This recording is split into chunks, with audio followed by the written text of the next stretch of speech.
최근 집값 분위기에 대해서 한번 정리를 한번 해봤습니다. 지금 집값은 이렇습니다. 사실 이게 집이라는 거는 그 가장 비싼 동네부터 뭔가 움직임이 변화가 보이기 시작하는데 우리나라에서 가장 비싼 지역은 뭐 강남이겠죠. 그래서 이제 강남 쪽에서부터 무언가 움직임이 보이는데 실제 보면은 이제 1월이 가장 저점이었다고 보는 분들이 많아요. 작년 12월 1월이 가장 저점이었다. 이때만 하더라도 정말 분위기 안 좋았죠. 금리가 정말 뭐 최고조 분위기였고 그리고 미국이 뭐 금리 10%까지 간다고 하던 분위기였고 그리고 앞으로 우리나라 부동산은 정말 끝났다라고 하던 게 정말 모든 언론에서 막 나오고 있을 때였는데 이때 이후로 강남 서초가 막 계속 이제 사실상 이제 그 하락세가 이제 멈춰가는 거죠. 멈춰가면서 이제 한 5월이었나요? 5월쯤부터는 이제 상승세로 전환합니다. 상승으로 전환하고 그렇게 지나온 지가 이제 한 두어 달 정도 지났습니다. 실거래가가 상승한 지는 한 4달 정도 지났고 이제 통계 자료까지 올라간 건 한 두세 달 정도 됐는데 그러면서 이제 옆에 있는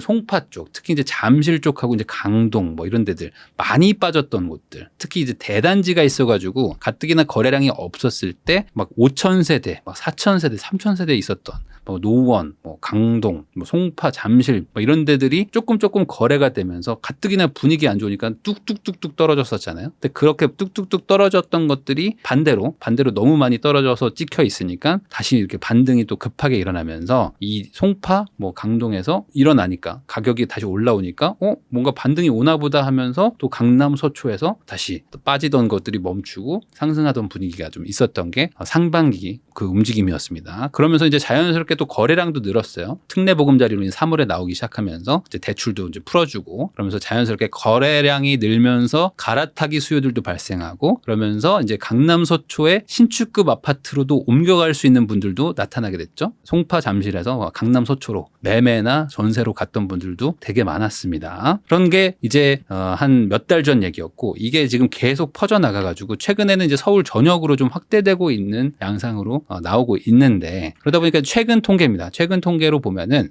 이제 뭐 강북, 노원, 중랑 정도 빼고는 지금 어쨌든 상승으로 지금 다시 찍히고 있어요. 물론 이제 수치가 뭐 높진 않습니다. 사실 뭐 이 정도기 때문에 사실 뭐 0.02 정도 되기 때문에 뭐 아주 뭐 높은 수준은 아니지만 그래도 이게 상승으로 전환됐다라는 거는 최근의 분위기와는 확실히 좀 달라졌다라고 볼 수가 있겠죠. 근데 이게 뭐 고가 지역과 중저가 지역이 사실 뭐 다른 이유로 상승한 건 있어요. 이제 뭐 대출을 풀어준 것 그리고 이제 뭐 규제 지역이 좀 풀리면서 뭐 갈아탈 수요가 좀 몰린 것 뭐 이런 것들이 좀 나눠지긴 했지만 뭐 큰 틀에서는 뭐 결과적으로 이제 수요가 어느 정도 가격이 좀 빠진 것들을 보고 들어오면서 가격 상승이 되기도 했습니다. 그래서 규제 지역도 해제가 되고 대출 규제도 완화되면서 시장 분위기도 이제는 좀 반전이 많이 된 분위기죠. 그래서 최근에는 뭐 하락 얘기를 하는 게 조금 시장에 좀 안 맞는데? 라고 하시는 분들이 많아지기도 했습니다. 그래서 실제로 전고점을 상당히 회복하는 분위기도 있습니다. 실제 어떤 지역들은 뭐 전고점을 뭐 찍었다 뭐 이런 데도 있지만 아직 그런 데는 많지는 않고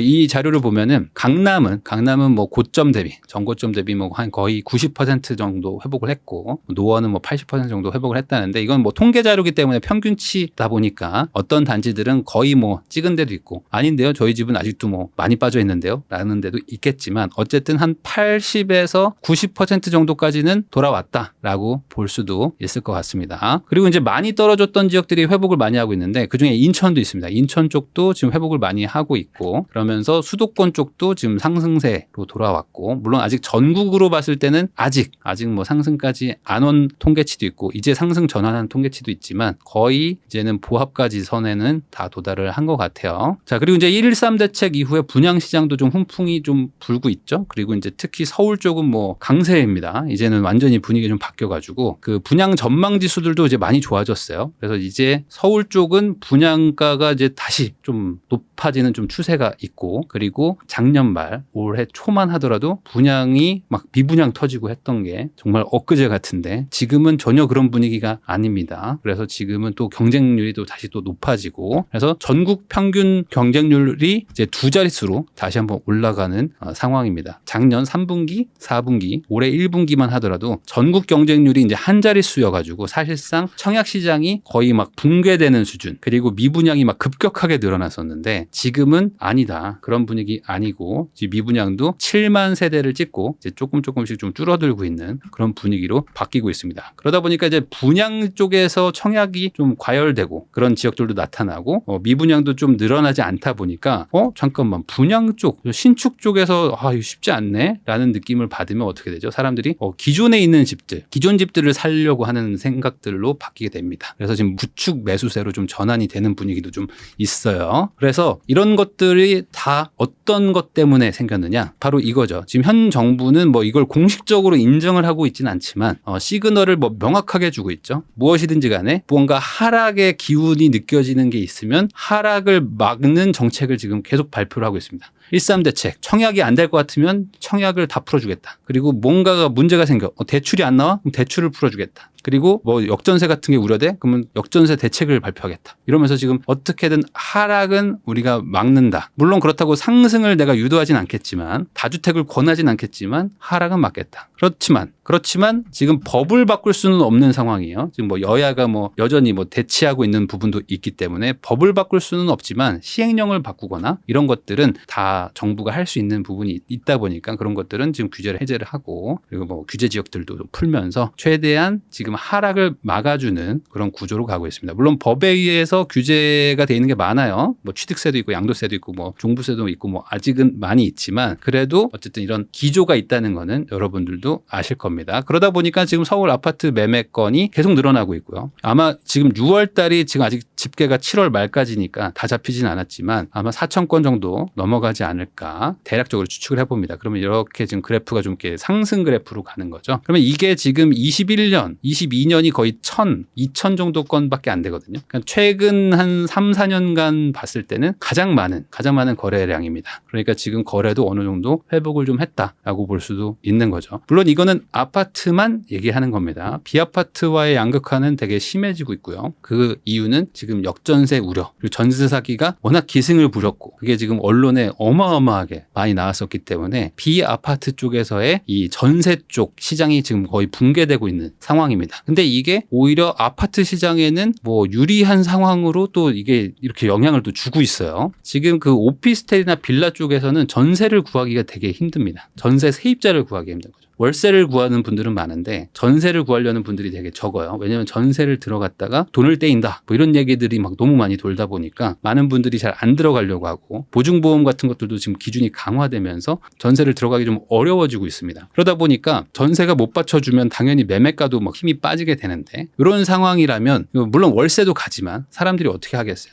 잠깐 이럴 거면 그냥 아예 확실하게 아파트로 가야 되겠다. 아파트에 가서 전세를 살아야 되겠다. 아니면 이번 기회에 조금 돈을 대출을 받더라도 아파트를 사자라고 생각들을 하는 거죠. 그러다 보니까 수요가 지금 빠지고 있습니다. 그래서 오피스텔, 제가 예전에 영상도 한번 찍었지만 오피스텔은 지금 최악의 상황을 지금 지나가고 있는 와중이에요. 그래서 지금 서울 매매가, 뭐 전세, 월세 다 상황이 좋진 않죠. 월세만 지금 좀 올라가고 있는 거예요. 월세로 사람들이 이전되고 있기 때문에. 다만 전세와 매매 수요는 빠지고 있어서 가격도 같이 내려가고 있는 상황입니다.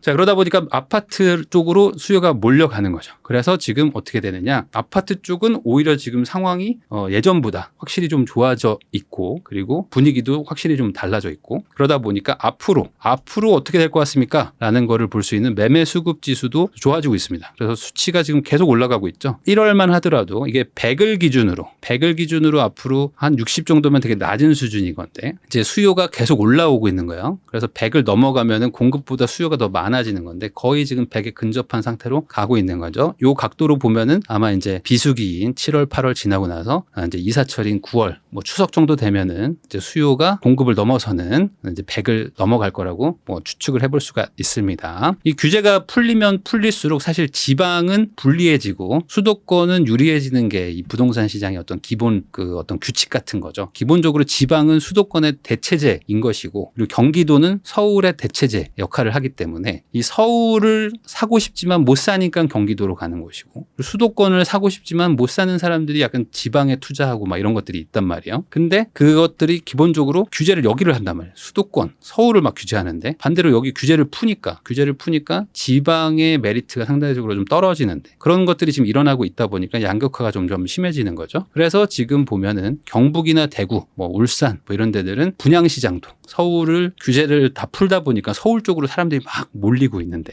서울은 지금 막 110 정도 나오고 있는데 이 대구, 경북 여기는 워낙 물량도 많지만 지방 쪽은 어쨌든 경쟁력이 상대적으로 좀 떨어지고 있는 상황도 볼 수가 있습니다. 그래서 지방 투자 수요가 어쨌든 수도권, 서울 쪽으로 오고 있고 실제로 뭐 대화를 좀 나눠보면은 지방에 계신 분들도 이번 기회에 서울 쪽에 뭔가 투자를 또 해야 될 것 같고 그리고 뭐 인구도 막 감소한다고 하니까 왠지 더 불안하고 이번에 아예 수도권, 최소한 수도권 쪽으로는 가야 될 것 같다. 이런 생각들을 하고 계시다 보니까 이런 것들이 통계나 이 시황에 잡히고 있는 것 같습니다.